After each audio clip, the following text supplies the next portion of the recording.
Bij het CJIB in Ljouwt verdwijnen de komende 4 jaar tussen de 74 en 100 banen. Die het voor een grutpad om natuurlijk voorin. Het is het gevolg van de bezuinigingspietriek. Boven dat gaan de verskaten naar je taken, lieken ze het incasseren van de kilometerheffing terug. Het CIB hier daar al wel op inspelen. Terug de tonger van Alron nacht is rondom in de provincie ski ontstaan. Zo sloeg het weerjacht hier onder Hulk in Frentje verskaten keer in. 4 voezen baanrekken, bij het hoekhoes wie de ski het grutst. Het dak en de squast in rekken Zwiers cochère. Er is net één verwoende rekken. Met groot enthousiasme is de koning van de PC, Thomas van Zuiden, juist in Bols het huldigen.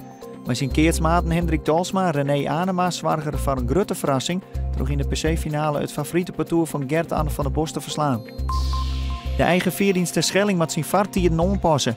Rijkswaterstaat had een kort pleitje in de rederij woon.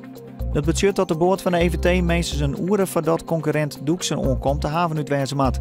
Doen ze dat net, dan krijgen ze een boete van €10.000. Joen en vannacht droeg waar, de temperatuur leidt om de 13 graden heen. Morgen geregeld zinnen, maar dan kon ze op een winkelbuiken. Het wordt als dan 22 graden.